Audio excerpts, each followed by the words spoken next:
morning, and welcome to another day of teaching and learning at the best elementary school in the city of Atlanta, Humphreys Elementary School. Our vision is to develop critical thinkers and active learners in order to become future leaders. Good morning. My name is Tamara Jenkins. Please pause for a moment of silent reflection.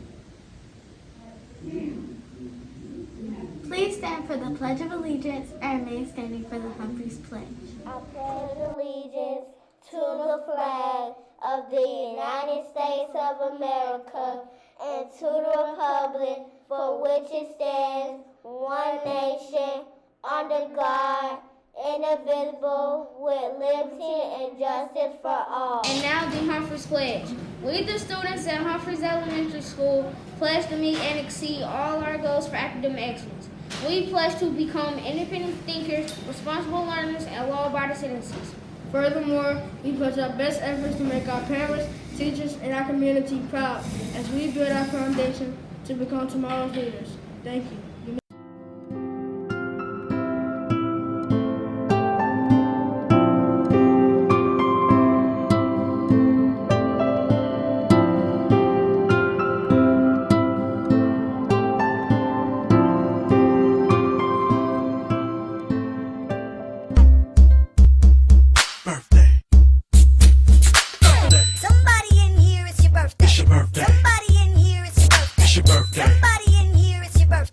Everybody move like it's your birthday. Birthday. Birthday. Birthday. Birthday. Birthday. Birthday. Birthday.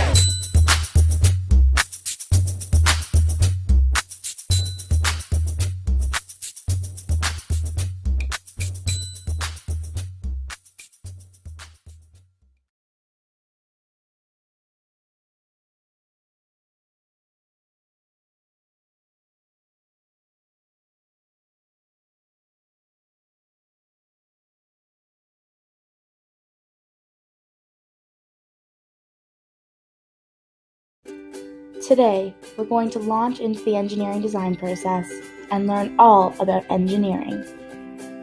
Proudly presented by Engineering Outreach at the Faculty of Engineering and Applied Science at Ontario Tech University.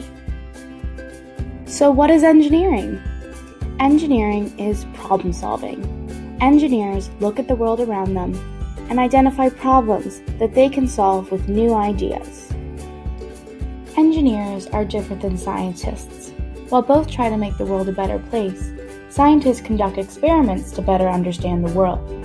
Engineers, on the other hand, create designs to solve the world's problems, using skills like math, science, and technology. There are many different types of engineering.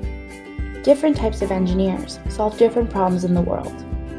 One type of engineering is aerospace engineering. This type of engineer deals with things that interact with the air. Things such as airplanes and rocket ships. Biomedical engineering solves problems within our healthcare system. Biomedical engineers can work on a bunch of different things, including creating things like prosthetics or helping with the diagnosis of disease. Chemical engineers are concerned about the process. They use all of their knowledge to help find the most efficient way to create materials or transform energy, such as in the process of making paper. Civil engineers deal with the design, construction, and maintenance of structures and infrastructures, things like bridges, buildings, and roads. The building you're sitting in right now probably had something to do with a civil engineer. Computer and software engineers deal with technology and help solve problems through the use of technology. They are responsible for coding and programming much of the things that we rely on in day-to-day life, things such as our cell phones and computers. Electrical engineers deal with creating electrical systems. It can be things as small as a device you're watching this on, to entire power stations of electricity. Mechanical engineers create power-generating systems. These are mechanical systems that involve lots of different machines and moving parts that make our lives easier. This includes things such as robotics, cars, and elevators. Now that you know a little bit about different types of engineering, let's look at the engineering design process. This is the way that engineers get from their problem to a solution. Step 1 of the engineering design process is identifying the problem that you're trying to solve. Not only do we want to know the problem, but we want to know more information about it, like who's experiencing the problem, why they're experiencing this problem, and where and when is this problem occurring. Let's take a look at an example. Our engineering friend Maddie is stuck on one side of the river. It would take hours for her to walk around to the other side of the river. How is she going to get across? Step 2 of the engineering design process is brainstorming ideas. In this section, we want to think about as many ideas as possible and be open-minded to all solutions. In this stage, it's also very important to collaborate with our team members. Let's get back to our example. Maddie is now on the brainstorming stage, so she's thinking about all the possible ideas. One example may be a boat, or a bridge, or even a hot air balloon. There's no idea too crazy in the brainstorming stage. Step 3 is designing a solution. In this stage, you need to select one of your ideas or combine multiple from the brainstorming stage, but you need to be realistic. You need to think about materials you'll need, creating a design, and even the cost and safety of the design and the materials you're using. Maddie decided to go with the idea of the boat. During the design phase, she'll have to think about the kind of materials and tools that she'll need.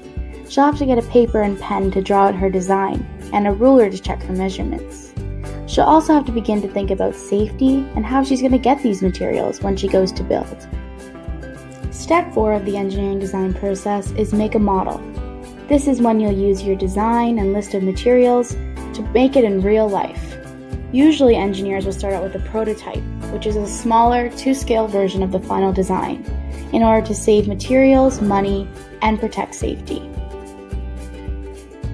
Since Maddie needs a design right away, she went right to creating a full-size model of her boat.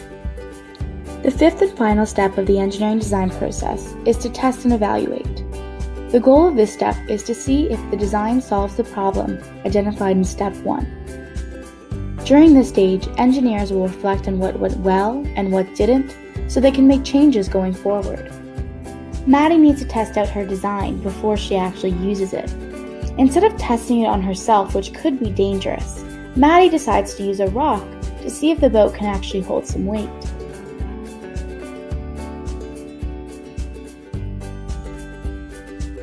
It's okay if your design didn't work the first time. It's important to try again. Engineers go through this process many times until they get a prototype that works. And they go through it even more to get a prototype that's perfect. Keep trying and don't give up. Maddie went back through the engineering design process and noticed a problem in her design. She went back and fixed the model, and now she has a boat that gets her across the river and solves her problem. Thank you for learning about engineering and engineering design with us today. For more information, you can visit our website at engineering.ontariotechu.ca/outreach.